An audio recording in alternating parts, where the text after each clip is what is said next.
Hey guys, it's Horror Highway Omar, and this is my North Carolina iceberg. I think I've got a decent amount, and also while I was making this list, Hurricane Helen went through North Carolina and devastated the state, but obviously that was still like an ongoing thing, so it felt weird to put it on the list. I just know if like maybe a month had passed, it definitely would be on the list, because all the damage it did would have been known already. As far as I can see, still right now, rescue efforts in North Carolina are still ongoing, and people are still trying to see how bad the damage Helen caused was.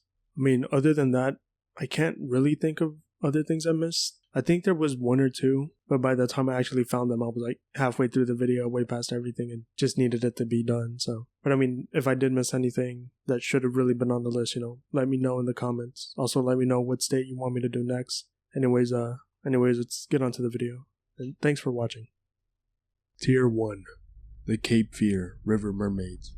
In the county of Chatham is Cape Fear River, where a strange tale of a possible mermaid colony exists. The tale goes that in the 1740s, when the town of Locksville was first being made near Cape Fear, a tavern would open up, and that those that visited the tavern would, by the channel of the water, see several mermaids combing their hair, as well as just swimming through the river. It was said that this would always happen in the night, and you could see the mermaids clearly in the moonlight. Supposedly, when people came up to the creatures, they would quickly dive under the river and get away. It was always said that you would see them once you left the tavern, never on the way to the tavern. And lastly, the reason that townsfolk believed that the mermaids came all the way there was so that they could wash the salt from the sea out of their hair. For a while, this point of Locksville would even become known as Mermaid Point. At the point that this tale was happening, the Revolutionary War was going on, so many of the supposed people spreading the tale were soldiers visiting the tavern. Unfortunately, this tale does not have a happy end, as within a certain point, the river would flood the sandbar and even soon the tavern,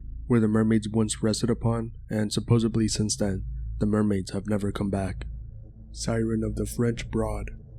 The first appearance of the siren is actually part of a poem written by William Gilmore Simms that was published in a print known as Teslika. From there, the poem would be retold in another book, Myths and Legends of Our Own Land, by Charles Montgomery Skinner in 1896. And this is where the folktale of the Siren of French Broad really began. Now, obviously, I should explain some things. The French Broad is in reference to the French Broad River, which is where it is said that the siren stays.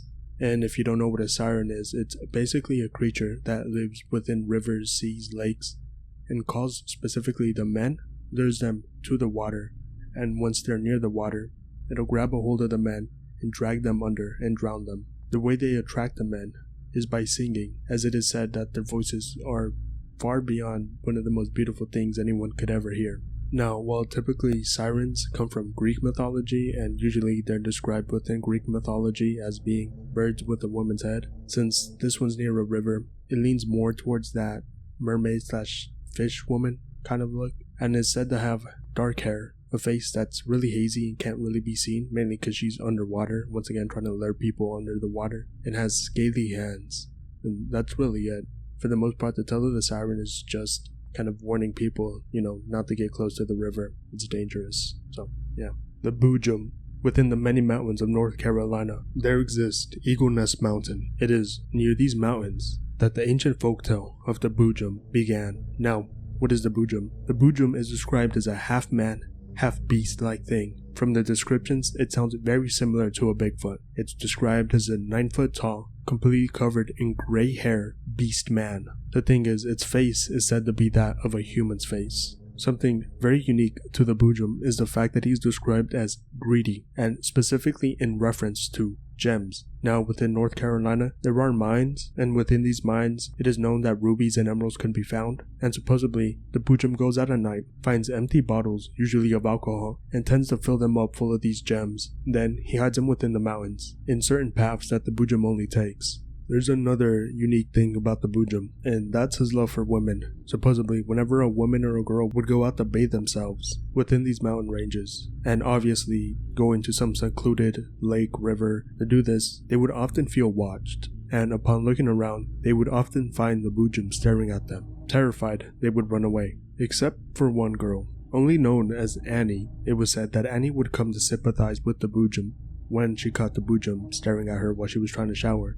and would soon fall in love with the Boojum, with the both of them going to live in the mountain ranges away from society. Now, that's a little weird, but it's something unique when it comes to like Bigfoot tales or tales of Bigfoot-like creatures, or Sasquatches, I guess. Anyways, it said at night, you could often hear the Boojum hollering, but now, since him and Annie are together, you would often hear Annie calling for the Boojum, as he would go out on nights to find more gems to fill in bottles, and the two would howl at each other until they got closer. Funnily enough, Annie's holler would be described as a hoot, like an owl-like hoot, and soon people would start calling her Hootenanny. Well, soon this would enter the popular English lexicon and actually become a word, a Hootenanny, which is often a way to describe a gathering of people and usually mainly used when referring to musicians. Normie, the monster of Lake Norman. Now, to be completely honest, there isn't a lot when it comes to Normie lore-wise, and that actually makes a lot of sense. Lake Norman is not a natural lake, it was a man-made lake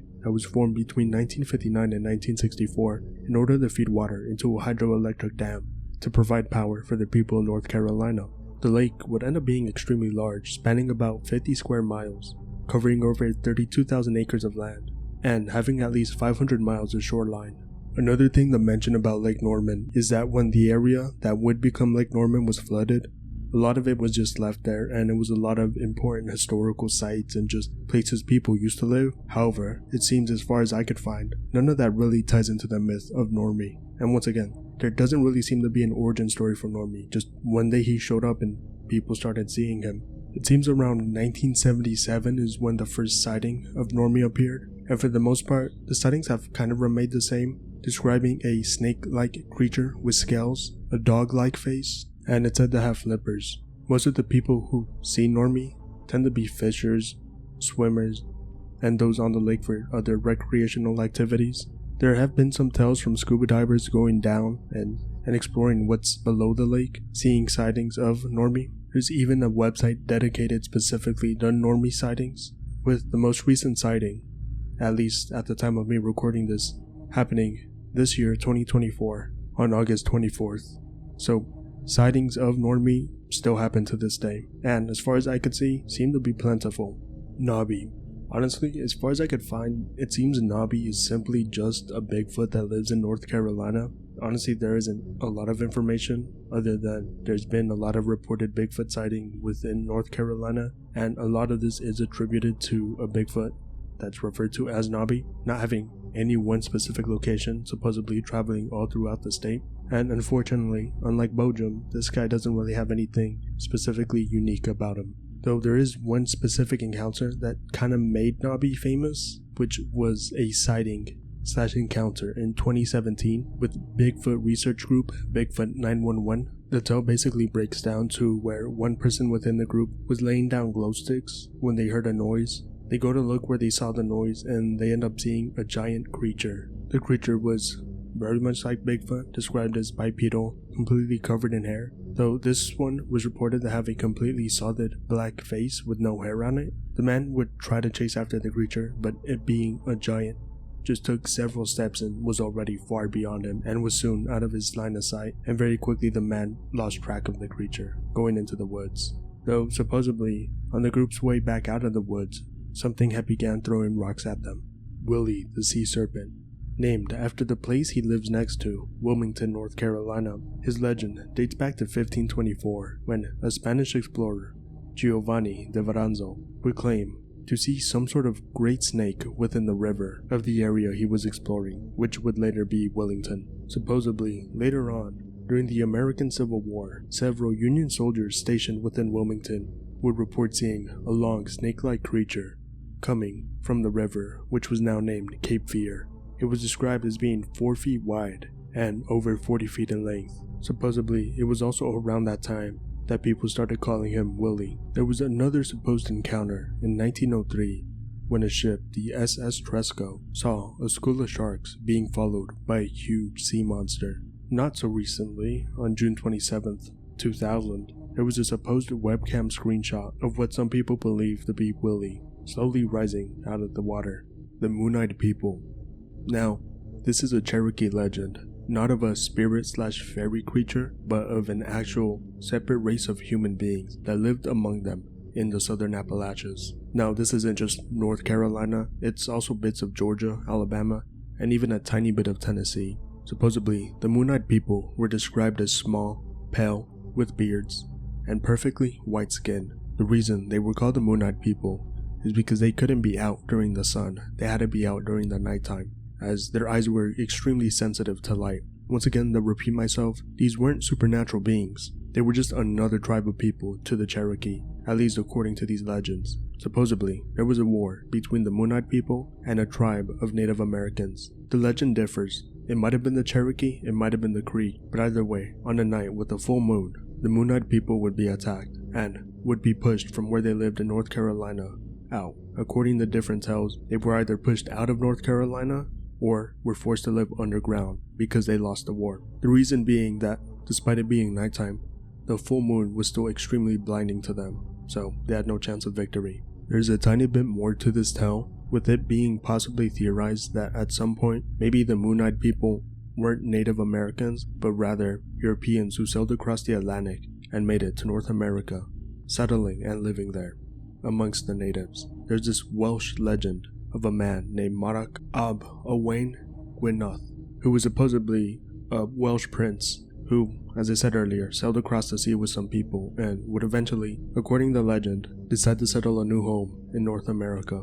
Despite settling in North America, he would send some people back with the ship to bring more people over.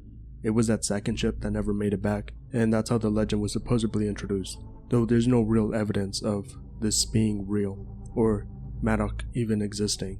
It is once again just another legend. The Ulagu. Coming from ancient Cherokee myth, Ulagu means the boss. Now, you're probably wondering, what is the Ulagu? And this might honestly be one of the more upsetting descriptions for a cryptid, because if you don't like insects, this is a giant insect. In fact, it's a giant aggressive insect. It's a yellow jacket. And when I mean giant, I don't mean like it was 5 times bigger. It was described to be about the size of a house. It was big enough to carry a whole deer with it while flying.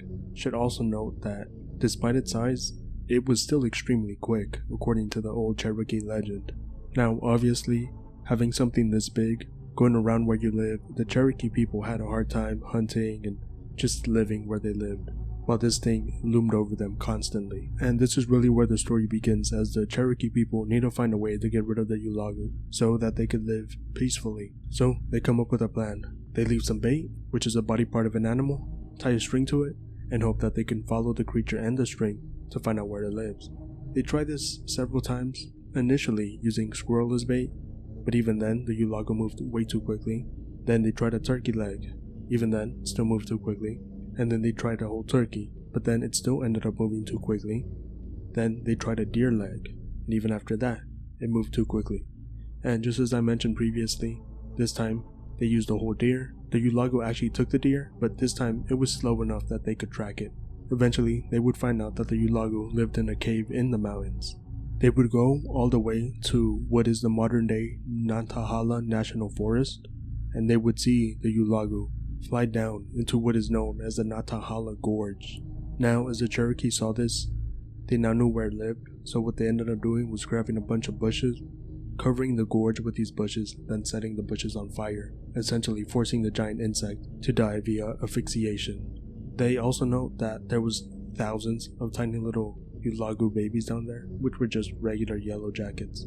And this is actually kind of the origin myth for yellow jackets, as it is said when they killed the Ulagu, a bunch of little ones escaped the gorge, and that's why they're out in the world now. Tier 2.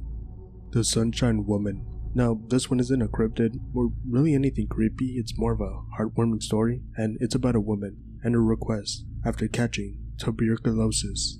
This woman, Miss Layla Davidson Hansel, would end up telling her husband that when she were to be buried, she didn't want to be buried in the cold, dark underground, that she wanted to be buried in such a way that the sun would always shine on her when it could. And the husband complied, making essentially what was an above-ground vault with windows so the sun could come in and shine on her. Obviously, this ended up attracting a lot of people, as they wanted to see the body decompose, or were just curious about the thing. Either way, a lot of people started rushing the cemetery, which is in Henderson, North Carolina, and it's the Oakdale Cemetery. A lot of people started coming and started basically putting their faces on the glass to see Layla Davidson's body. Eventually though, the cemetery had enough of this, and since so many people were putting their faces in the glass, they finally decided to cover up the glass, and while she's still buried above ground, now it's completely covered and no one can see anything. The Beast of Bladenboro, beginning on December 29, 1953, within Bladen County, North Carolina, in the small town of Clarkton, the sightings of a large, dark, cat-like creature would begin to be reported to the Bladenboro police. Locals within the town would report to the police about hearing dogs crying and screaming, and when going out to look what happened to their pets, finding them dead, with a large, dark creature over them. Once the creature realized it had been seen, it quickly ran for the forest, hiding before many could get a good description of it. Though despite that, there were enough reports that get a certain amount of details about the creature. For instance, its cat-like face, its body, which is compared to that of a bear or a panther, and was said to be about 3 feet long, 20 inches high. It was also noted that the creature had a long tail, and another thing everyone described was the screeching it made, saying it sounded like a woman with a knife stuck in her back. Another strange thing about this creature was the fact that when the dogs' bodies were found, it would seem as if all the blood within the dogs had been sucked out. Though things would change on January 5th, 1954, as that time, the beast would try to attack a woman named Miss Kinslaw. She would scream in terror and respond to the beast trying to attack her, and her husband would run out. Doing this scared the beast off. After this report, many hunters from out of town came into the town looking for the beast, with many of these hunters believing it to be some sort of extinct bobcat. But none of the hunters would have luck hunting down the Bladenboro beast, at least until January 13th, as by then, a farmer would end up catching an extremely large bobcat, with many believing it to be the beast of Bladenboro, and so the mayor called off the hunt, and the hunters returned home. And shortly after this bobcat was hunted, things within the town would return to normal. But in truth, you see, the thing about the beast of Bladenboro was the fact that it really was never real. There were bobcats in the surrounding woods and all that, but the specific claims of it hunting down dogs and sucking the blood out of them was in fact just a promotional stunt by the mayor for him to promote a movie that was playing at the local theater called The Big Cat. Unfortunately, what ended up happening was that the story was blown out of proportion. The story gained much more attention than what the mayor thought it would get. After all, he just wanted to promote the movie to the locals in the town, as the mayor of the town would later be quoted many years after this whole incident, saying, "A little publicity never hurt a small town," and also said that the beast was 10% real and 90% imagination. Fairy crosses. In North Carolina, the Cherokee people believed in a fairy-type folk who would often help those lost return back to the tribe. The people who settled near the Cherokee would come to understand these beings as fairies. It was said that when the Cherokee were forced to go from North Dakota all the way to Oklahoma, that the little people / fairies cried for them being moved from their home, and supposedly their tears turned into these fairy crosses. There's another supposed origin for these fairy crosses. This one's a bit more Christian propaganda-y though. Basically, when settlers began introducing Christianity to the natives would hear the story of Jesus Christ and how he was crucified. Supposedly, them hearing the story made them cry, and apparently they cried fairy crosses because of this. And if you're wondering, a fairy cross is just stone in the shape of a cross. Though there is a modern scientific explanation, and that's that they're just natural rock formations that are called starolite. The Santer, described as a large, cat-like creature covered in red, long hair and with a large, round, bald head. Another strange feature of the creature is the fact that its tail is as long as its entire body and has 8 hard knots on it. It said it could use this tail like a flail and has used it before to attack cows, as the Santer is known to attack livestock and animals. It seems to be afraid of human, but has no problems with their property, as one time in Statesville, North Carolina, it was known to have hunted the animals in the area. When it attacked Statesville, it seemed to have a penchant to specifically target the cats that people owned, and it was also reported to have tried to attack several children. The Valle Cruis's demon dog. In North Carolina, there's a small town. This town, Valle Cruis, has an old abandoned church at the edge of it. It is around this old abandoned church the tale of a demonic dog appearing began to spread. The story begins with 2 friends driving back to where they lived, and on the way they happened across Valle cruises. The town was on their way home. While passing the church that I previously mentioned, something would jump out at them, a shadowy thing. The one who was driving stopped his car to take a look at what just ran across the road. He looked behind where it would be, and what he ended up seeing was a dog that is described as having the length and width of an adult man, as well as having yellow teeth and glowing eyes. The driver and the passenger, obviously realizing that this was not normal and something was off, immediately began driving away. This creature began to chase them. It is said that they were going around 78 miles per hour, and even that was still not enough, as the demon dog was now catching up to the car. Only then did the driver push the accelerator all the way down, making it past the bridge, that the dog then stopped chasing them. As the story spread, many believe that the dog is forced to live near the church, and that's why it stopped following them once they were past the bridge. The Monroe, North Carolina abduction. In March 1979, Pat Udy would be driving home when something strange would happen. He would claim to see a bright light in the sky and then would experience missing time. After that, he would go see a psychologist, Richard Penu, and try to figure out what happened during that missing time. After some sessions with the psychologist, and this is what he recalls. He remembers seeing an astronaut in a suit standing 5 feet tall, 2 arms and 2 legs, but he couldn't see the thing's face. He recalled that the astronaut did not say a single thing. He remembers being in a well-lit room, the room being a light metallic color, and remembers the spacecraft he was in being oval-shaped. He was then moved to a darker room where he was strapped to a table and began getting examined. He remembers them taking a blood sample from him. That's as much as he could remember. He has no idea how he entered the craft or how he exited, nor does he remember a certain portion of the trip back to his house. UFO stats for North Carolina. Honestly, there really isn't a lot when it comes to North Carolina. The National UFO Reporting Center only citing 3,729 cases within the state, and it being ranked 39 out of the 50th states for most sightings, with only 33 people seeing a UFO for every 100,000 within the state. The Cape Hatteras UFO. Sometime in the summer of 1986, a ship, the USS Edenton, ATS-1, at around 11 p.m., 50 miles off the coast of Cape Hatteras, North Carolina, a person on lookout would claim to see 4 red circular lights appearing out of nowhere. The lookout claimed that the size of the light was about the size of a small airship, and the lights were about a mile above the ship itself, in a square formation. He could see the lights clearly as the moon was out, stars were visible, and there was plenty of light around him. Upon confirming what he was seeing, the lookout would contact the other people on the bridge and tell them that there was a possible UFO sighting above them. At first they thought it was a joke, but when the lookout repeated it again, they took it more seriously and observed it. Shortly after letting the others know a second time, the lights began to move. First, the 2 lights that were at the bottom of the square shape began to move towards the horizon, and shortly after the top 2 lights followed, and little after that, all the lights went straight up into the night sky. Shortly after this, the person on watch goes to the bridge and asks everyone else if they saw it. They said yes, and that they wrote it down in the logs.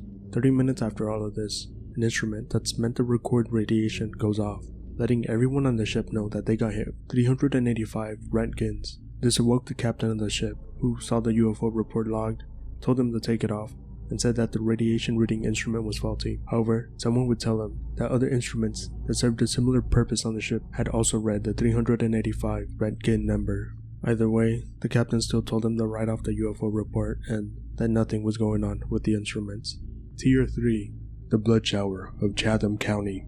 On February 25th, 1884, a woman, Miss Kit Lassiter, was walking towards her home in the township of Chatham County when she noticed that it began to rain. First, she heard the rain, so then she looked up, and that's when she noticed something. That what seemed to be raining down was in fact blood. Somehow she had managed to avoid the rainfall of blood, but the area surrounding her was now drenched in blood for about a total of 60 feet in circumference to where she stood. Miss Kit Lassiter would go on to tell her neighbors, and her neighbors would come down to the place she described and find that the area was in fact covered in blood. They would in fact get a professor to come collect samples of the blood so he could test them, and he would later tell them that the samples came back and that what had rained was in fact blood, but he could offer no explanation as to how that happened. The Devil's Tramping Ground. Within Chatham County, is a perfectly circular, 40-foot in diameter patch of dirt. Outside of the circle, wildlife and vegetation react normally, but within it, for whatever reason, which I'll get into it later, it seems that only weary grass is able to grow, and any other thing just dies. Due to this, there is a legend that this is the devil's tramping ground, that at late nights, the devil comes up and walks within that circle. It's said that if you try to leave something within the circle overnight, like let's say a stick or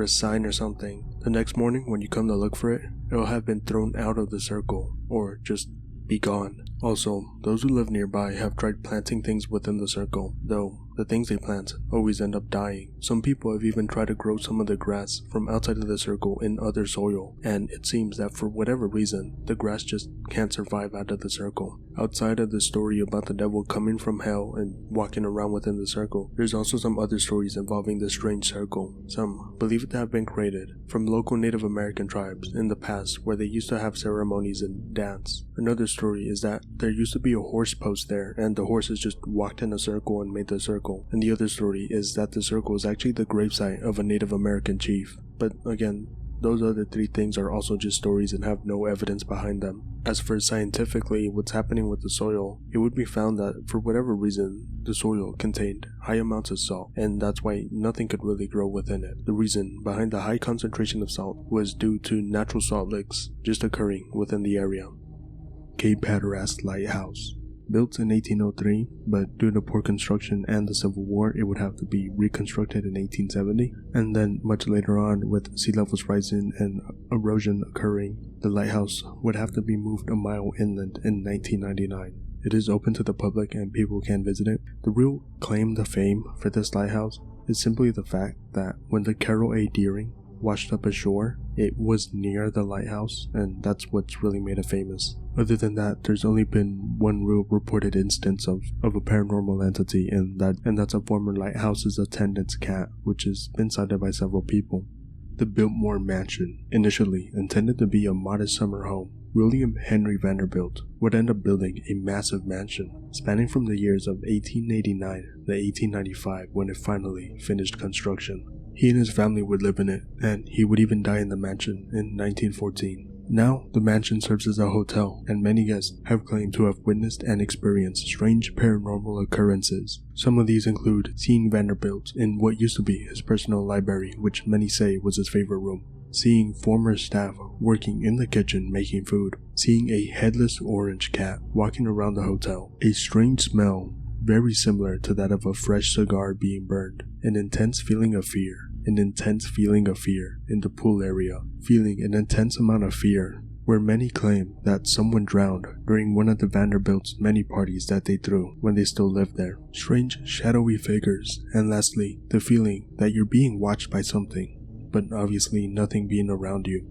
Lydia's Bridge, what is actually known as the Jamestown Bridge, was the site of a terrific accident that's said to have happened, at least supposedly, as many people have tried to find actual evidence for the supposed story that happened on this bridge, but none have found any. But anyway, the story goes as follows. Sometime in the 1920s, a woman, Lydia, and her boyfriend were driving over the bridge. The story changes, but usually it's saying the girl and the guy were coming back from some sort of dance or date or something. Anyways, once they were on the bridge, some sort of accident would happen, causing the car to crash into the bridge, which would end up killing the boyfriend on impact. And Lydia was quickly dying, but still alive. She began screaming for help, and no one would come, and by the time morning came, she had already passed, and then people had found the car. Anyways, it said that she now haunts the bridge as a sort of woman in white type figure.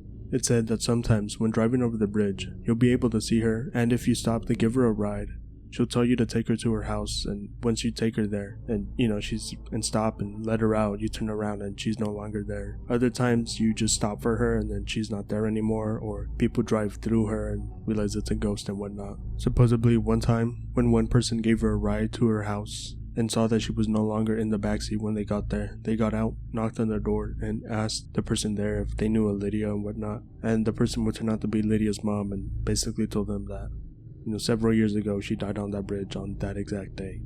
Queen's University Haunting. Originally just opened as an all-girls school in 1857, throughout its history it would expand and move, and eventually, after World War II, began letting men attend, and until 1987, became a fully co-ed university. Anyways, there's several paranormal events / hauntings that are said to happen on this university. The most famous of that is of a woman named Albright Hall. She was attending the college, and throughout her time there, this was in the 1800s when it was still only open for women. Anyways, she would end up making a friend that turned out to be more than a friend, and they would get into a relationship. Unfortunately for her, one day her parents would visit and see that her daughter was in a relationship with another woman, and in that time that was really frowned upon. She felt a great deal of shame, and she would actually end up unaliving herself by slitting her wrist, and supposedly with the blood that was spilling from her wrist, she wrote her lover's name, Julie, on the wall. And it said that nowadays, if you wander the dorm hallways at night, you could usually see Albright with blood coming from her wrist, and sometimes you might wake up to the name Julie written in blood on your walls. Another paranormal thing is that supposedly, within the main courtyard of the school, people often claim to see what seems like a man who have hung himself, and supposedly police have been called for this, but once they get there, there's nothing there. It's also said within Burnwell Hall, there's a chance you might meet the lady who's named after the hall, Miss Burnwell herself, as there's a story of an employee staying past the closing time of the building, 10 p.m., and thinking she was alone, eventually running into her, with the lady basically telling her, hey, you're not allowed past this time, so just go ahead and leave. And as she's doing so, she sees a portrait of the lady she saw, which turned out to be Miss Burnwell. There's also kind of another famous legend, this one happening within the Belk Residence Hall, of a female freshman who was just studying in her room, decides that she needs a break from studying. She goes out into the hallways and starts hearing what she believes to be children laughing, but really far away and muffled. So she's like, okay, I'm way too tired. Obviously there's no kids here. Decides to go back to her dorm and tries to go to sleep, but when she does, her desk begins to shake. She tries to find out what's wrong with the desk, so she goes through it, finds nothing, goes back to bed. An hour later, the desk begins shaking again, and this time she's like, okay, enough is enough, I'm gonna go get my RA, find out what the hell's going on. When she makes it to the door, her lamp flies off her desk and nearly hits her in the head, but hits the wall instead. And then she realizes that the door is now locked, so she runs for her phone to call for help, and as she does, she notices that she could see what seems to be a ghostly woman watching her from within the closet. As it's a spooky story, that's where the story ends. Supposedly, people also claim to see Civil War soldiers throughout the entire school campus.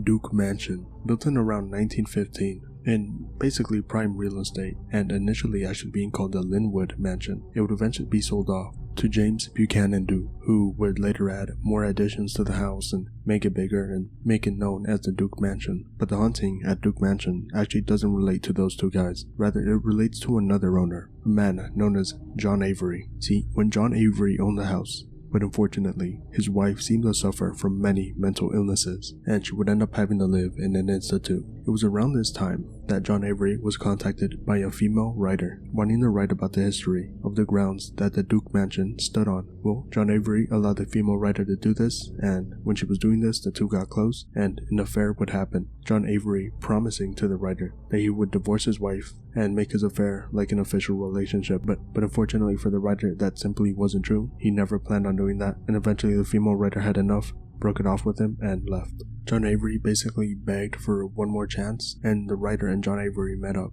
but she still rejected him, and so he begged her, like a year later, come back and let's talk, saying he would show up. It didn't matter if he was dead at the time and whatnot. Well, a year passes, and she actually comes back just to talk to him. She goes to try to meet him, but the attendees at the mansion tell the female writer basically like, yeah, you're not going to be able to meet him. And then out of nowhere, from the darkness, he emerges to the female writer when she's by herself, and they have a conversation. And after this, he disappears, and then she goes to talk to one of the attendees, later only to find out that he had died the week before she got there. And that's kind of what makes this mansion famous, this whole story.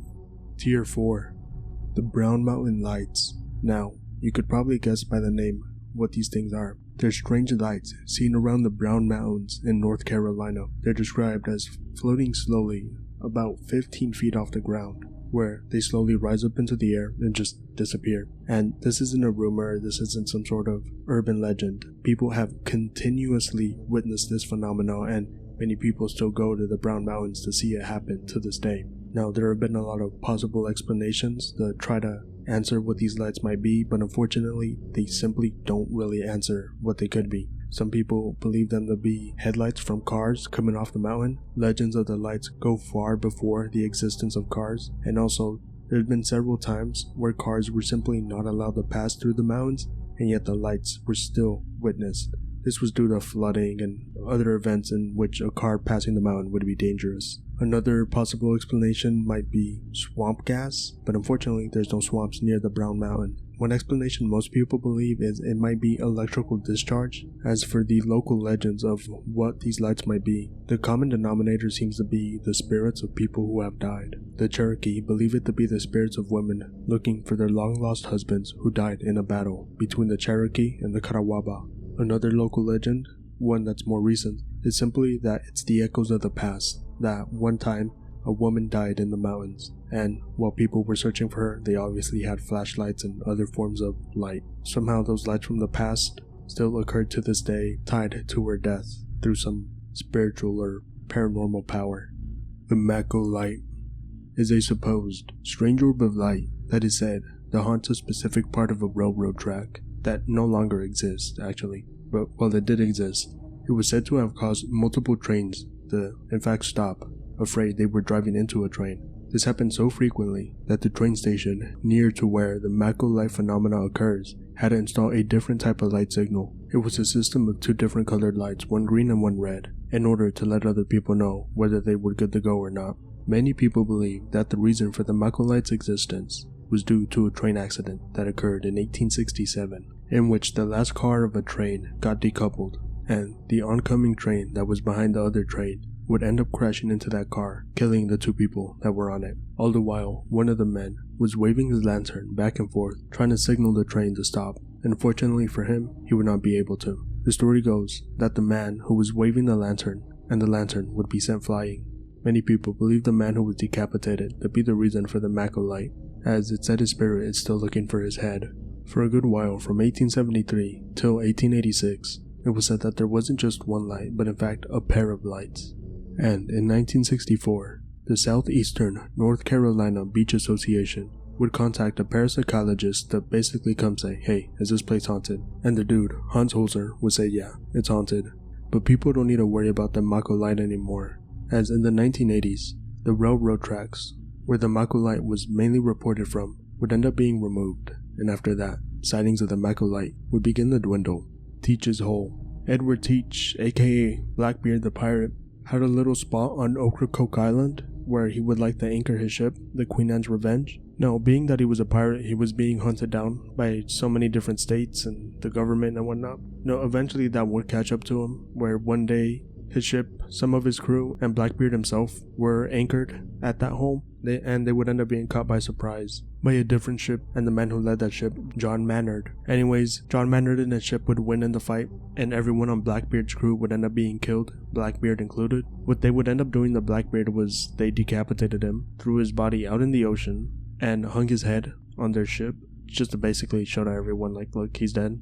You know, the scourge of the sea is gone. Anyways, it's said that Blackbeard still haunts that specific area where he anchored his ship, and now it's been given the name Teach's Hole, because, you know, Edward Teach. It said on rainy and windy nights, you could hear Teach himself calling out in anger, basically asking, where's my body? It's also said that there are apparitions of a headless man wandering the areas around Teach's Hole, which many believe to be Blackbeard, as he was the only one on his crew that I believe had his head decapitated. Everyone else just died of being stabbed and shot, which Blackbeard was stabbed and shot many times as well. There have also been reports of a strange light coming from the hole that the ship would be anchored in, that comes from below the water that's like in that hole, and many believe this to be Blackbeard's spirit, also looking for his head. The Bostian Bridge Ghost Train. So the story for this goes that on August 27, 1941, near the Bostian Bridge, a married couple's car would break down.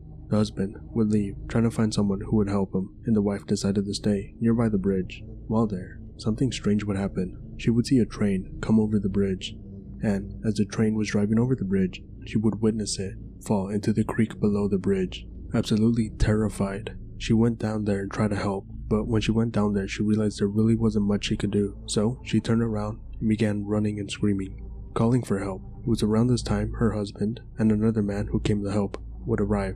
She would tell them about what she saw, and they would all rush down to the creek, only to find nothing. Now, the husband and the other man would patch the car up and make their way to the nearest town. On the way back, the wife just had a feeling and stopped by the train station, where she would ask him if at any point in the bridge's history had a train collapsed into the creek, and one of the workers at the station would look at her and tell her, Well, yeah, 50 years ago. And that part is actually true. On August 27th, 1891, a train headed to Ashenville. At around 3 a.m., most people were asleep on it, would derail over the bridge and fall into the creek, killing 22 people. To this day, it is not known what caused the train to derail.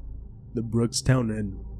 Initially opened in 1837 as a cotton mill, it would have to shut down in 1854, and from then on the mill would change hands, getting different owners up until around the 1900s, which in 1977 the city would deem the building a historic place. And then 7 years later, in 1984, they would decide to turn it into an inn, being named the Brookstown Inn. Now, given its history as a cotton mill, many people consider that the reason for it to be haunted, as it said on the 4th floor of the inn that the spirit of a woman named Sally lives there. It is believed that she was a worker that worked at the cotton mill, as back then the cotton mill had living quarters for the people who worked at the mill, and that was specifically on the 4th floor. No one knows exactly what happened that led to Sally's supposed death. Many believe that a fight broke out between her and another co-worker, leading to her death. They say the place she died, which was a dormitory for the employees, is closest to what is now room 401 in the Brookstown Inn. Many people and employees claim to have seen her appear before them and then just disappear, as well as hearing her talk or crying out "mercy, mercy." She's said to appear in a gray dress,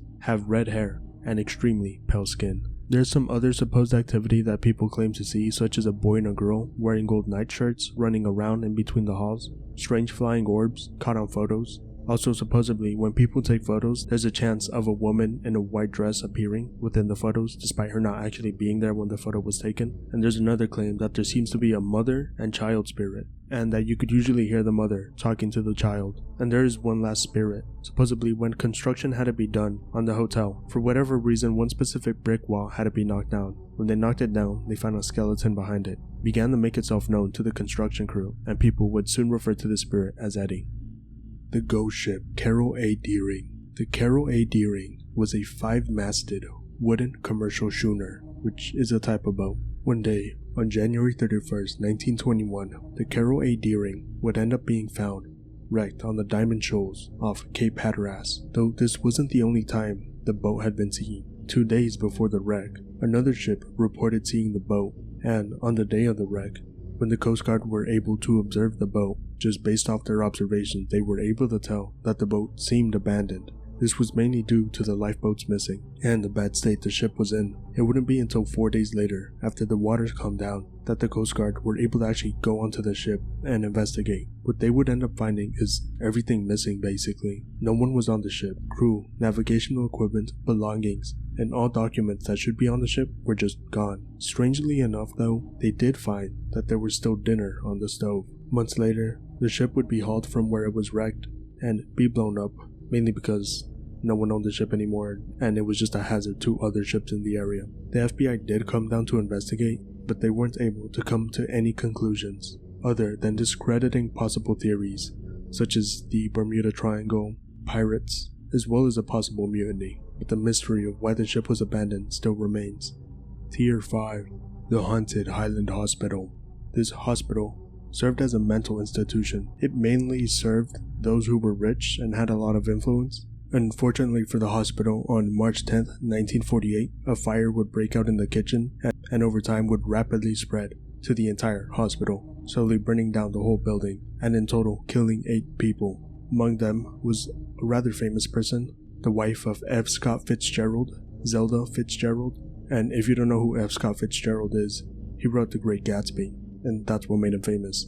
The hospital wouldn't be rebuilt, and it wasn't until the 1980s when someone bought the property the Highland Hospital was on and began building something new. Nowadays there's a new building, and this building is a recovery home for teens and young adults. That being said, there have been reports from people who work in that building of seeing ghosts. There are 2 reports I could find, one of a young man who, according to the person who saw it, looked exactly like someone who died in the fire, and another of a worker encountering a spirit that they believe to be Zelda's. The Pink Lady of Omni Grove Park Inn. It's not known when the spirit started appearing within the Omni Grove Park Inn. It's assumed to have happened somewhere in the 1920s, and no one knows the exact origin for the pink apparition, but many believe the story behind the Pink Lady is that of a woman who fell off the 5th floor of the Palm Court Atrium. Now in the story, it's also not known whether she fell due to an accident or if it was on purpose.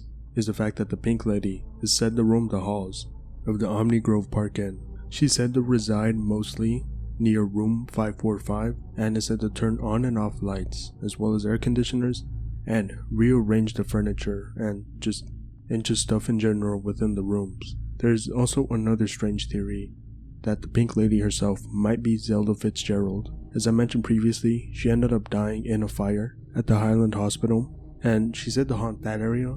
But the reason some people believe the Pink Lady might be Zelda Fitzgerald is because her husband, F. Scott Fitzgerald, would stay at that hotel at the time that Zelda was in the Highland Hospital, and that's the theory as to why it might be Zelda Fitzgerald. Not a really great theory, to be honest.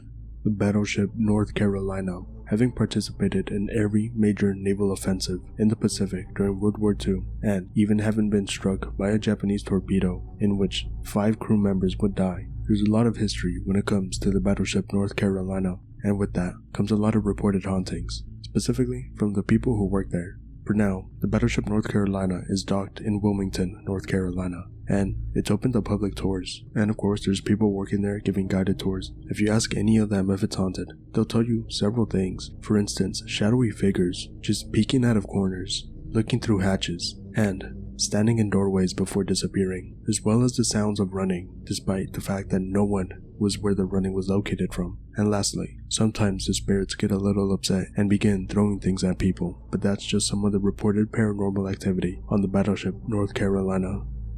The Lost Colony of Roanoke. I mean, I'm pretty sure everyone knows this one, but still gonna talk about it. On July 1587, 150 men, women, and boys would be taken to Roanoke Island and were led by John White. Now, initially, these people weren't actually gonna settle on the island. Rather, they were actually supposed to go to Chesapeake and settle there. But the pilot of the boat, Simon Fernandez, actually took him to Roanoke to find other people that were left there a year before they got there. And since the colonists went out looking for people and found no one, the pilot of the boat basically told them I'm not going to Chesapeake anymore, just stay there and settle there. So they all just decided to settle where all the other people had left their stuff. Now, obviously, everyone slowly settles into the island, makes their own homes, people have kids there and whatnot. The colonists meet some Croatian Indians and they get to trading and being semi-friendly. Anyways, at a certain point, John White has to go back to England, and so he departs on a boat, goes back to England. The reason he was going back to England was to resupply his colony and reinforce it as well. He makes it to England, and he starts talking to people. He's getting ready to come back, but unfortunately for him, the following year in 1588, the Spanish Armada would end up causing a lot of trouble, and no one actually wanted to send ships to the New World anymore, from England at least. And so John White ended up being stuck in England until 1589, where he tries again. But unfortunately this time he can't even make it back, so he has to turn around and go back to England. It isn't until 1590 that he finally manages to make it back. So it's August 18th, 1590, he comes back to the colony to find it abandoned. The houses everyone settled in had been dismantled. Obviously the colony was deserted, and the only thing he could find was the word Croatian cut into a tree. Due to not finding anything, the people that brought him basically told him, hey, it's a wrap. Just come back to England, and he was forced to stop his investigation and go back to England. And no one knows what happened to the colony. There's a lot of insane theories, like a zombie virus made them all die because they were on an island and never went anywhere else. There's some people that believe they might have been abducted by UFOs. For the longest time, many believed that it was simply Native Americans that came and killed everyone, and then that was it. The colonists simply couldn't sustain themselves anymore and decided to integrate themselves with the Native Americans in the surrounding areas and become part of their tribes. One specific tribe that I could find named is the Lumbee Indians. To this day, no one has a definitive answer as to what happened to the lost colony of Roanoke. Tier 6. The Coal Glen Disaster. On May 27, 1925, at the Coal Glen mine, at around 9:40 a.m., an explosion would go off. Shortly after this, 2 other explosions would follow. The first explosion was believed to be caused either by a concentration of fire damp / methane gas that was ignited via a faulty lamp. Rescue attempts were made after the first explosion, and contact was even had via telephone, but unfortunately, after the second explosion, rescue seemed impossible. In trying to contact them after the second explosion, the rescuers would receive no response. It would only be a little while longer till the rescue crew deemed it safe that enter the mine and try to save whoever they could, but unfortunately by then it was far too late, and it said that there was a total of 71 fatalities within the mine, which were all the men that were in the mine. Piedmont Airline Flight 22 crash. On July 19th, 1967, at around 12:01, a Boeing 727 and a Cessna 310 would end up colliding into each other, resulting in the deaths of 81 people, which was everyone in both planes, 3 people in the Cessna and 79 in the Boeing. The crash happened as the Boeing was ascending into the sky and the Cessna was descending. The collision would occur at an altitude of 6,132 feet, and the Cessna was also cleared for landing.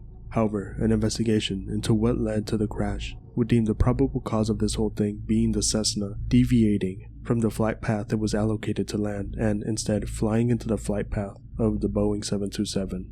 The Eastern Airlines Flight 212 crash. On September 11th, 1974, a McDonnell Douglas DC-9 was headed from Charleston Municipal Airport, South Carolina, and was headed to Chicago O'Hare Airport. On the way there, at a stopover in North Carolina at the Douglas Municipal Airport in Charlotte. While trying to land at the airport in North Carolina, the plane would crash, resulting in the death of 72 passengers out of a total of 82. An investigation by the NTSB would conclude 2 distinct reasons for the crash. At the time of the plane trying to land, it was extremely foggy, and the crew on the plane had a lot of trouble trying to visually identify the airport, as well as other landmarks that they could use to try to figure out where they were. One of these landmarks was the Carowinds amusement park, and unfortunately trying to look for that would only make the crew even more confused. The second thing the NTSB would conclude was that during the landing, the flight crew were distracted and not putting their full attention in trying to properly land. They gathered this by going over the recording that was recorded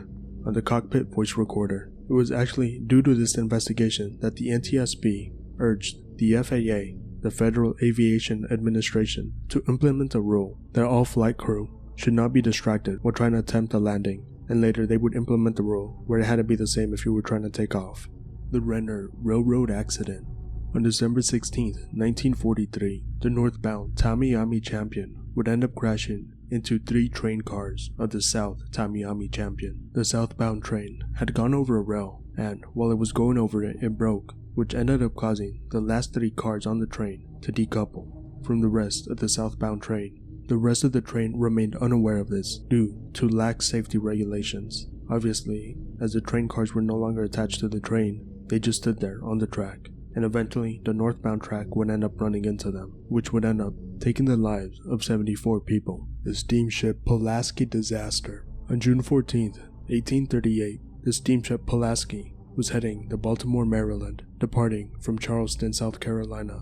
While just 40 miles off the coast of North Carolina, disaster would strike. One of the ship's boilers would end up exploding, destroying the ship and causing it to sink, with the survivors having to cling on the debris of the ship just to stay above the waters. The ship, carrying a total of 192 passengers, would see a loss of those 128 passengers due to this incident. Hurricane Floyd. On September 16, 1999, Hurricane Floyd would make landfall in Cape Fear, North Carolina. Hurricane Floyd would bring with it some of the strongest storms the East Coast had ever seen at the time, bringing at least 15 to 20 inches of rain in the eastern part of North Carolina, which was the part of North Carolina that got hit the worst. And while for the most part, it was categorized as a Category 2 hurricane, reaching an average of 105 mile-per-hour winds, some parts of North Carolina would be extremely unlucky and see the wind speeds reach up to 138 miles per hour. This hurricane would also bring with it tornadoes, with at least 4 tornadoes being sighted in Wilmington, North Carolina. The floodwaters brought by the hurricane would destroy over 10,000 homes and flood certain areas of North Carolina. In total, 50 lives would be lost, and the total damage brought by the hurricane was estimated to be $6 billion. The Goldsboro B-52 crash. On January 24, 1961, a B-52 Stratofortress would end up carrying 2 thermonuclear Mark 39 nuclear weapons over North Carolina. While in the air over the town of Goldsboro, the B-52 would experience a fuel leak. Obviously, shortly after this happened, the pilots would lose control of the ship and it would begin to fall. Now this is where reports differ. Supposedly, one of the bombs was successfully removed from the plane, and parachuted down and was successfully recovered, while another one of the bombs was still on the plane when it crashed, but obviously, as we all know, the bomb didn't go off, and that was also successfully recovered. However, some claim that both bombs were still on the plane when it crashed, and, still both were successfully recovered. There's also another claim that both bombs actually just fell out of the B-52, and one of them just happened to have their parachute go off, and the other one's parachute didn't go off. Either way, neither of the bombs went off, so the reason neither of the bombs went off was basically just due to luck, as one was already armed, but just didn't go off, and the other had only one safety switch left on it, before that one would also be armed.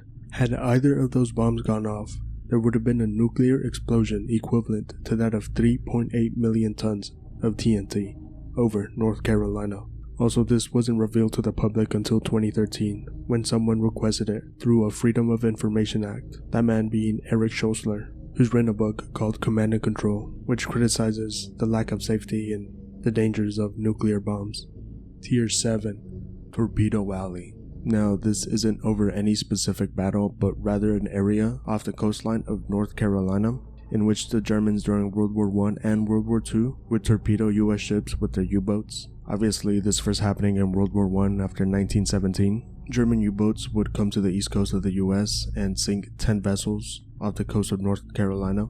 And then with regards to World War II, from January of June of 1942, a total of 397 ships were sunk in American protected waters. It was during World War II where this specific area of North Carolina would come to be known as Torpedo Alley or Torpedo Junction. As far as I could find online, it seems that there was a total of 5,100 people who lost their lives coming from the battles between the ships. These 5,000 people that weren't German and 100 Germans, as at least 3 German U-boats were sunk.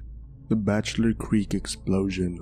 On May 26, 1864, while offloading torpedoes from a train cart that were supposed to be used in a blockade, 48 people would die, simply because a log struck the cap of one of the torpedoes, setting it off, and causing the rest around it to go off as well. The explosion was heard about 20 miles away. 28 soldiers would be killed, and 20 former slaves were also killed by the explosion. Body parts would end up being scattered for up to a quarter of a mile, and 2 buildings were destroyed because of this explosion. The Battle of Bentonville. Beginning on March 19th and lasting till the 21st of 1865, this battle occurred in Johnston County, North Carolina. Considered to be the large-scale battle of the Civil War, it would see a Union victory led by William T. Sherman, while the Confederates, led by Joseph E. Johnston, would be defeated, with the Confederate troops only being at 21,000 and the Union forces being at least 60,000. It wasn't long till the Confederates could no longer stay their ground and had to retreat, and under Joseph E. Johnston, they did during the night after the battles were over. The total estimated casualties of the battle were 4,133, with 2,606 being Confederate and 1,527 being Union. The Battle of Wilmington, occurring from February 11th through the 22nd of 1865. This mainly occurred outside the city of Wilmington and was 3 major engagements. One at the Cape Fear River, one at Fort Anderson, and another at Town Creek. Before this battle started, Union forces had just captured Fort Fisher and were extremely close to the city of Wilmington, North Carolina, a city that the Confederates were occupying, meaning it was obvious where the Union troops were going next. This would lead Union troops from North Dakota and with reinforcements from the Army of Ohio, as well as a different set of troops whose whole purpose was to cause a blockade out of Wilmington, since it was a successful Confederate trading post, totaling to about 12,000 troops versus North Carolina's Confederate troops, which were only about 6,000. Obviously, the Confederates wouldn't be able to hold out, and on the way out of the city ended up burning a lot of things that they believed would benefit the North. The general of the Confederate forces, Braxton Bragg, would order a retreat on the 22nd, after losing 845 troops. Meanwhile, the Union soldiers, led by John M. Schofield and David D. Porter, only lost 305 troops, making this a Union victory, and took the city of Wilmington. The Second Battle of Fort Fisher. From January 13th through the 15th of 1865, Union forces led by David Dixon Porter and a Navy force led by Major General Alfred Terry would be trying to take Fort Fisher. The reason for this was that it was on their way to Wilmington, which was an extremely successful port for the Confederates, and the Union was trying to shut it down / blockade it. This is the second battle, as the first one, which was also an offensive taken by the Union Army, but that one would fail. On the Confederate side, At least 8,300 troops were defending the fort, all led by Robert F. Hoke. The siege of the fort began with 2 days of federal ships firing upon the garrison, and then on the 15th, the Union Army would actually go and attack the fort, quickly overwhelming it. But the Confederates did hold out, though they would eventually lose the fort. In total, 18,300 troops engaged in the battle, 10,000 Union and 8,300 Confederate, with an estimated 2,957 people losing their lives, 1,057 Union and 1,900 Confederate. Battle of Wise Fork. While moving his troops through North Carolina, Union General John M. Schofield would end up ordering Major General Jacob D. Cox to move through Goldsboro. However, in doing so, Cox would encounter Confederate troops led by Braxton Bragg, who were blocking his path, and shortly, a battle would begin, starting on March 7th and lasting till the 10th in 1865. While the Union forces were larger, standing at 12,000, and the Confederates only having 8,500, they were able to stand for a good while. That was until reinforcements arrived on the 9th for the Union forces. The reinforcements would nullify Bragg's attacks, and he would have no choice but to withdraw from Goldsboro. The estimated casualties from this battle was 2,601. 1,101 were Union, and 1,500 were Confederate. The Battle of Guilford Courthouse. On March 15, 1781, during the Revolutionary War, British General Charles Cornwallis would engage in battle with Major General Nathaniel Greene. Though it wasn't the state of North Carolina at the time, this would happen in present-day Greensboro, North Carolina. Despite the Continental troops outnumbering the British soldiers, with there being 4,400 American militia and 2,385 British troops, the Americans would still lose this battle. Despite setting up 3 defensive lines, the British were able to break through, and Nathaniel Greene had just lost too many people and ordered his troops to retreat by the time the British broke through the second line of defense. Despite that, the British lost a quarter of their force and also decided to retreat. So while both retreated, this was still considered a victory for the British, as they managed to push back the American infantry. In total, 1,842 people would lose their lives, 1,310 being American, and 532 being British. Tier 8. Gary Hilton, aka the National Forest Killer. Between October 21, 2007 and January 4, 2008, Gary Hilton would have confirmed 4 kills, all in national forests in the states of North Carolina, Georgia, and Florida. His first confirmed kill being a married couple, John and Irene Brandt, John being 80 and Irene being 84. They were hiking in the Pisgah National Forest in North Carolina. That's where they were last reported being seen. And it wouldn't be till November 10th when investigators would find Irene's body, and then, a year later on February 2008, they would finally find John's skull, but this time in the Nantahala National Forest 16 miles away. A little over a month after his first confirmed kill, on December 2nd, Gary Hilton would strike again, this time targeting a woman named Cheryl Hodges Dunlap, while she was in Florida's Apalachicola National Forest. The remains of her body would be found in the same national forest on December 17th, as Gary Hilton had dismembered her after her death. The body of Cheryl Dunlap would not be discovered until 13 days later, on December 16th, as a hunter was walking with his dogs through the Apalachicola National Forest, and upon finding her, calling the police. Gary Hilton's last confirmed victim was captured on New Year's Day 2008. Her name Meredith Hope Emerson. She'd gone on a hike on Blood Mountain in Georgia's Vogel State Park.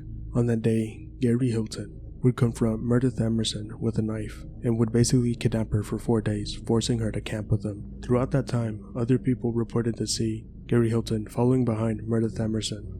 On the 4th day, Gary Hilton would kill her, beating her to death, but shortly before that, telling her he was going to let her go on that day. Meredith Emerson had been hiking out with her dog throughout all of that, and Gareth Emerson just let the dog go. The dog would later be found on the 5th and returned to the family of Meredith Emerson. Obviously, since a bunch of people saw Gary Hilton following Meredith Emerson, that information got reported to the police, as she had been missing for some time by then, and Gary Hilton would become a suspect and would soon confess to killing Meredith Emerson, basically begging the police to not give him the death penalty if he told them where to find the body. Shortly after this, the connections with the other killings would be found, and Gary Hilton would be sentenced to death, where he's still on Florida's death row. Other than these 4 killings, he is suspected of killing 4 other people due to the similarities of how he killed his confirmed kills, as those other 4 people were also killed within national parks. as well as Gary Hilton being in the areas where those disappearances happened, or someone claiming to have seen Gary Hilton in the area when said people disappeared. The Taco Bell Killer. Henry Louis Wallace, aka the Taco Bell Strangler, over a span of 4 years starting March 8, 1990, and finally ending on March 13, 1994, Henry Louis Wallace would end up killing 11 women, a majority of them being strangled and raped before they were killed, or dying via strangulation. As for where he gets the Taco Bell part of his moniker, it comes from the fact that Wallace would end up knowing some of his victims through his job at Taco Bell, either by being co-workers or being friends of co-workers. His first kill on March 8, 1990 was of an 18-year-old high schooler. He would be questioned for this, but never charged for anything. And a year later, in 1991, he would move to North Carolina, which is where most of his victims come from. A year later, in May 1992, is when he really starts picking up his killing spree. His first victim in North Carolina was a 33-year-old named Sharon Nance. So from what I read, it seems like the first 2 victims weren't strangled. It wasn't until the third one that he began strangling the women. Starting with his third victim and following to his last one, they would all be women who were staying in Charlotte, North Carolina. The last person he murdered, Deborah Ann Slaughter, a 35-year-old, was a co-worker of his girlfriend, and that would be on March 12, 1994. The following day, on March 13, 1994, he was arrested. Towards the end of his spree, Henry Wallace began to get more erratic. The window between his kills became shorter, and police would notice that the crime scenes were far sloppier and more of a mess. Also, as more and more victims were found, police would soon make the connection to all the victims and Henry Louis Wallace, as he already had a warrant out for his arrest. Police would eventually find him, and on March 13, 1994, he would be caught by police, hiding in his friend's bathroom. The next day, he would be interrogated, then shortly after that, would confess to his kill in South Carolina. Wallace would receive 9 death sentences, and would be sentenced to death, where he still remains on death row to this day. Iceberg Respite.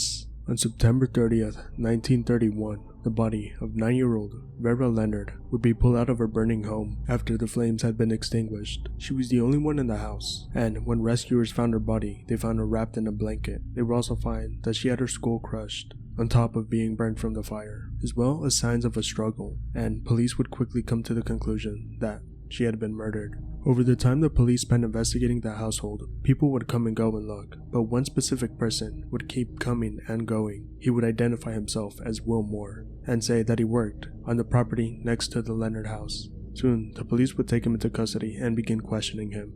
While he was in custody, his house would be searched, and evidence implicating him to the crime would be found. Shortly thereafter, William Moore would confess to the killing. At first, the police thought this crime was of a sexual nature, but the man would confess he only did it because he was under the influence of drugs and alcohol. He would also reveal his real name, that of Iceberg Respite. Iceberg, claiming he was mentally unstable, and the police, having no reason not to believe him, would send him to a padded cell just after questioning him, and even later he would have to be moved to a different jail cell because the police were afraid that a lynch mob was going to form and kill him then and there, so they did eventually move him. When the court proceedings began, Iceberg would be questioned by his lawyer and his psychiatrist. They're trying to determine if he actually is crazy or not, which he claimed he was. But unfortunately for him, 2 co-workers he had would state he never once displayed any form of insanity while they worked with him. For his crime of killing Vera Rennert, he would be sentenced to death. While on death row, the day before he died, he would finally let everyone in on the details about his previous killings. From 1910 to 1912, he would kill 3 people, but then in 1912, he would kill once again. But this time he would be caught and sent to prison, but managed to escape and wouldn't be brought back to justice until his killing in 1931. But before that, after his escape in 1916, he would kill once again 2 years later in 1918, then later killing in 1920 and 1925 again, bringing his total up to a confirmed 8, including Vera Rennert. He was suspected of another murder, but that was never confirmed. After confessing this to the warden of the prison he was in, he would be executed the next day on January 8, 1932 at 10:30 a.m. via electric chair. Linwood Forte, within Goldsboro, North Carolina. During 1990, Linwood Earl Forte would kill 3 people and would strangle and rape his female victims and attempt to kill another. He would earn the moniker the Night Stalker because he would only come out and try to kill people when it was nighttime. His first attempt failed on May 26, 1990, when he tried to kill 70-year-old Eliza Jones. However, her daughter would come home, causing him to run away. Only 2 months later, he would attempt again on a 79-year-old Haiti Davis Bonner, who died via suffocation. Later in the year, on October 6, he would break into the house of Alvin and Thelma Bowen, stabbing the 78-year-old man and then strangling his wife Thelma to death. He would attempt to burn down the house, but in doing so, all that ended up happening was neighbors became aware of the house on fire and called emergency services, who got to the house, put the fire out, and then found the bodies. Unfortunately, the police at the time weren't able to link anything to Linwood Forte. It wouldn't be until 2001 where Forte's DNA would finally be connected to the Night Stalker murders. He was forced to give his DNA to the police back in 1996 for shooting a gun in a home, and as a convict he wasn't supposed to have one. Also, once his DNA was in the system, he would become the prime suspect to another murder in 1994 of a woman who was strangled in her apartment in Goldsboro, North Carolina, a 46-year-old Dora Ann Thomas. Linwood Forte would receive a death sentence for his killings and 4 consecutive life sentences. As of today, he's still on death row awaiting his execution. The Edgecombe County Serial Killer, aka the Seven Bridges Killer. From 2003 to 2009, 11 women from North Carolina would disappear, and soon their bodies would be found in and around the areas of Edgecombe and the Halifax counties, North Carolina. All these women were black and had a history of prostitution/drug abuse, and police began to suspect that maybe there was a serial killer targeting women that fit this profile. Only one person has ever been suspected of killing all these women, and that was Antoine Pittman, who solicited one of the victims, Tara Nicholson, and some of his DNA was found on her body after she had been murdered.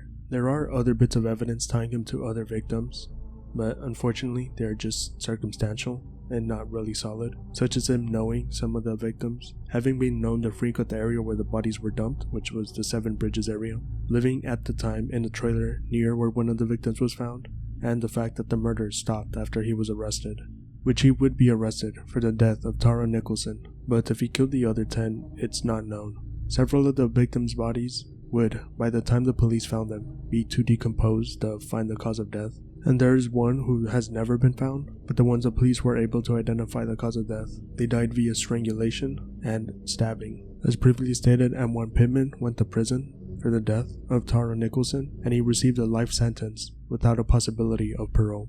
Velma Barfield, confirmed to have 4 murders, but suspected to have more. The killing really began with her first husband, who, after a hysterectomy, began to drink more and more, leading to a loveless marriage. One day, Velma and her husband had a fight, and she would leave with her children, leaving her husband, Thomas, home alone. Strangely, that night, the house caught on fire, and he died within it. Velma would move in with her parents, and shortly after, marry another man, Jennings Barfield. Though, as things started to get rocky within the relationship, strangely, Jennings would get sick, and shortly after die of a heart attack. Then she would move back to her parents' house and stay there for a while. Her dad would die of cancer, and shortly after, her mother too would suddenly become ill and die as well. That would happen in 1974, and a year later, in 1975, Velma Barfield would be sentenced to prison for writing bad checks. She would only be there for 3 months. In 1976, she began working for 2 different elderly people, Montgomery and Dolly Edwards. Shortly thereafter, in 1977, the husband, Montgomery, would fall ill and die. Then, just a month later, his wife, Dolly, also began to get sick and died on March 1st. After both of the people she was taking care of died, she would find another person to work for, and he too would also die, mysteriously from an illness. Shortly thereafter, she found another person to work under. After her previous 2 employers had died, she began working for a lady, Rickard Lee, and strangely, after being employed by her, her husband would begin to get sick and would soon die. And the final victim before she got caught was another one of her boyfriends, Roland Stewart Taylor. After finding out she had been forging checks under his name, he suddenly got sick and began to die. The police would be anonymously tipped off to check for poison, and they would find traces of arsenic within him. After this, Velma would be interrogated and confess to killing her mother, Dolly Edwards, which was the wife of the couple that first employed her, John Henry Lee, which was the husband of the second lady that employed her, and lastly, her boyfriend, Roland Stewart Taylor. She would only be tried for the last kill, would receive a death sentence. She would die via lethal injection on November 2nd, 1984. Frederick Robert Fritz Kleiner.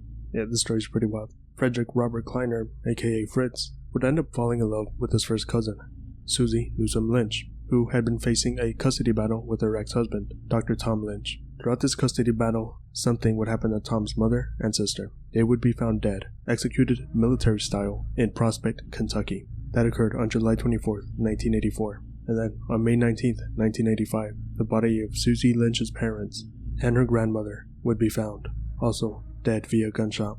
For these killed, Frederick Kleiner would be suspected, and so the police were on the lookout for him. And on June 3rd, 1985, police would find him driving his Chevy Blazer with Susie and her 2 children in the car. Obviously, the police began pursuing them. This happened in North Carolina. While Greensboro police officer were pursuing the car, Frederick Kleiner would shoot at them with an automatic gun, but that didn't stop the pursuit. What actually stopped the pursuit was Frederick Kleiner himself. It stopped when he set off a bomb that was in his car, killing him, his first cousin, Susie Lynch, and the 2 children. Though a medical examiner looking over the bodies would let everyone know that the 2 children were killed prior to the explosion, it seemed that they were given cyanide pills and then shot in the head.